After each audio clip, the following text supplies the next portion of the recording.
সানবীর সোহানের সাথে আপনারা অলরেডি সবাই জেনেই গেছেন আমার একটা সম্পর্ক, প্লাস হচ্ছে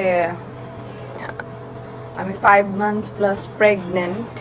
যাই হোক, আমি তাকে ওই দিন রাতে ফোন দেই যে আপনি কোথায় আছেন বা কি করতেছেন। তো সে যখন ফোনটা রিসিভ করার সাথে সাথে আমি একটা মেয়ের ভয়েস শুনতে পাই। তো স্বাভাবিক বিষয়, আমি তার গার্লফ্রেন্ড, আমি জিজ্ঞেস করবো আপনি ভিডিও কলে আসেন। ভিডিও কলটা অন করার সাথে আমি কিছু অপ্রীতিকর জিনিসপত্র দেখতে পাই, যার কারণে আমি দৌড়ায় তার বাসায় চলে যাই। তার বাসায় যাওয়ার সাথে সাথে ফার্স্ট অ্যাটাক করে তার দারোয়ান আমার গায়ে হাত তুলে। মানে আমি জানি না যে কোন জায়গায় লেখা আছে একটা বাসার দারোয়ান, একটা মানুষকে আটকানোর এখানে অনেক রকমের উপায় আছে, কিন্তু দারোয়ান গায়ে হাত তুলতে পারে না। সেখান থেকে তার বাসার বডিগার্ড আরেকজন ছিল, মুকুল নামে একজন লোক।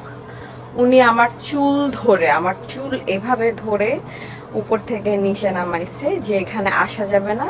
দেন আমি 1 ঘন্টা 30 মিনিট ওয়েট করার পর সে ওই মুহূর্তে যে মেয়েটার সাথে ছিল তাকে নিচে নামিয়ে আমাকে বলছে যে আসো, তুমি উপরে আসো। আমি উপরে আসার পর সে আমার সাথে অকথ্য ভাষায় কিছু গালিগালাজ করে বলল কি, নাও get the fuck out of my house, এখনই চলে যাও, আমার সাথে কোনো মেয়ে নাই। আমি চলে যাওয়ার পর আমি আবার মানে একজনের আওয়াজ পাইলাম। তারপর যখন আমি ঢুকছি আমি বুঝে গেছি যে ড্রয়িং রুমে সামওয়ান ওয়াজ দেয়ার। তারপর সে তার 2 কাজের লোক একরাম আর সুবীরকে ডাকলো। ডাকার পর সুবীরকে বলছে, সুবীর তুই ওকে মার, একরাম তুই ওইটা ভিডিও কর। মানে তার বাসায় ওই মুহূর্তে যেই পেইড হোড ছিল, সরি টু সে, ওইটাকে রাখার জন্য সে আমাকে বিভিন্ন ভাষায় গালিগালাজ, মারধর, তার কাজের লোককে দিয়েও মারধর করাইছে। দেন আব্দুর রহমান জীবন নামে একজন লোক তার সাথে কাজ করে, তাকে ডেকে এনে আমাকে মারধর করে, ওইখানে মুকুল নামের লোকটাও ছিল, আমাকে চুল ধরে টেনে নিয়ে গেছে সো দ্যাট আমি ওইখানে তার কোনো ডিস্টারবেন্স ক্রিয়েট না করি। আফটার দ্যাট ইনসিডেন্ট ওইখান থেকে আমাকে তার আম্মার বাসায় নিয়ে যাওয়া হয়। আমাকে যখন তার আম্মার বাসায় নিয়ে যাওয়া হয়, গাড়িতে থাকা অবস্থায় মুকুল নামের ওই লোকটি আমাকে বলতেছে যে এই মাগি তুই জানিস না আমার চুল ধরে আছে, কিন্তু আমার ফোনও সিজ করে নিয়ে গেছে, আমার ওই মুহূর্তে আমার ফোনও নিয়ে গেছে, আমার ফোনও ভেঙে গেছে। তুই জানিস না এম ব্লকে বালুর মাঠে গিয়ে কত মেয়েকে এরকম মাটি চাপা দিয়ে মাইরা ফেলি আমরা, তোকেও মাইরা ফেলবো খান কি মাগি, এই ভাষাগুলা ইউজ করে। সরি, তুই যদি আর স্যারের আশেপাশে আসিস এত ডিস্টার্ব করিস কেন। সে এই টাইপের মানুষ, সে তো মনোরঞ্জন করবেই, বিভিন্ন মেয়েদেরকে নিয়ে থাকবে। যাই হোক, তারপর যখন আমাকে তার আম্মার কাছে নিয়ে যাওয়া হয়, তার আম্মা আমাকে কোনো ওই টাইপের কোনো আচরণ করেনি যে ওকে মারো বা সামথিং। আমাকে বলছে আমার ছেলে আশেপাশে থাকবা না, যদি থাকো তাহলে আমি অ্যাকশন নিব, মুনিয়ার যে অবস্থা হয়েছে ওই অবস্থাটা তোমার সাথেও হবে।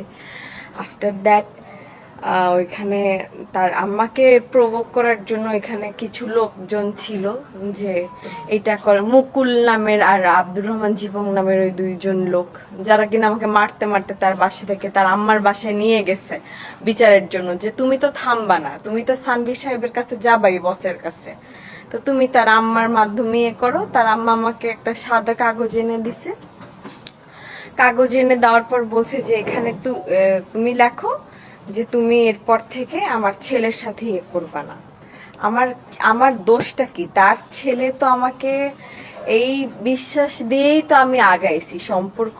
কখন আমি কনসিভ করবো, আমি কেন বাচ্চা নেওয়ার ডিসিশন নিব, এই চিন্তা নিয়ে তো আমি আগাইছি যে সে আমাকে বিয়ে করবে, সে আমাকে এই টাইপের কথাবার্তা বলছে। So day by day the situation was getting worse and worse and worse. I had to make this decision যে আমার পাবলিকের কাছে আসতে হবে, অরলস মুনিয়ার সাথে যা হয়েছে তা আমার সাথে হবে। ওই দিন রাতে আমাকে মেরে ফেলতো। আল্লাহর অশেষ রহমত যে আমি বেঁচে গেছি। আমি অনেক ভয় পেয়ে গেছিলাম, অনেক ভয় পেয়ে গেছিলাম। তার আম্মা আমাকে সিগনেচার করা বলছে যে তুমি যাতে সেকেন্ড টাইমের মতো আর বসুন্ধরার আশেপাশে তোমাকে না দেখি। আর আরেকটা ডিসিশনও নিছিল যে আমাকে 3-4 দিনের জন্য ওই বাসায় আমাকে সার্ভেন্ট রুমে নিয়ে রাখছিল, আমাকে ইভেন তাদের রুমেও ঢুকায় নেয়, তাদের মেইন এন্ট্রেন্সেই ঢুকতে দেয় না তার আম্মা এবং তার লোকজন। ওইটা নিয়ে আমার কোনো ইয়ে নাই, বাট আমার ইস্যু হচ্ছে সে একটা লোক, বডিগার্ড, দারোয়ান বা অন্য কাউকে দিয়ে সে আমার গায়ে হাত তুলতে পারে না। যাই হোক, এখন বাট আমি লাইভে আসার পর, আপনি যে বললেন লাইভে আসার পর তাদের ফ্যামিলি আমার সাথে অলরেডি কন্ট্যাক্ট করেছে এবং বলছে যে এটার একটা ইয়েতে আসতে। তো আমি একটা জিনিসই চাইবো, আমাকে যথাযথ সম্মান দিয়ে, যেটা অ্যাকচুয়ালি আমার ন্যায্য অধিকার।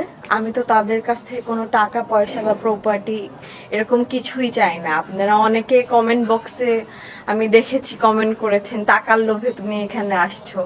তাহলে তো আমার বাড়ি গাড়ি সবকিছুই থাকতো এতদিন, আমার তার সাথে সম্পর্ক প্রায় 1 বছরের মতো। আমার কাছে তো কিছুই নেই, কারণ আমি তো বাড়ি গাড়ির জন্য তার কাছে আসিনি, তাহলে তো ওগুলো নিয়ে আমি চলে যেতাম। আপাতত আমি কিছুটা হলো মিথ্যা বলে তো লাভ নেই। আমি আমার জানের ভয়ে ওই দিন রাতে চলে আসছি, আমি বাসা ছেড়ে চলে আসতে হয়েছে। আমি স্টিল বাসার বাইরে বাইরে ঘোরাফেরা করতেছি। আমি আমার একটা ফ্রেন্ডের বাসায় আছি কয়েকদিন ধরে, 2 দিন ধরে, সরি। তো এরকম করে তো আর লাইফ লিড করা যায় না, লাইফ লেসের মতো, তাও এই অবস্থায়।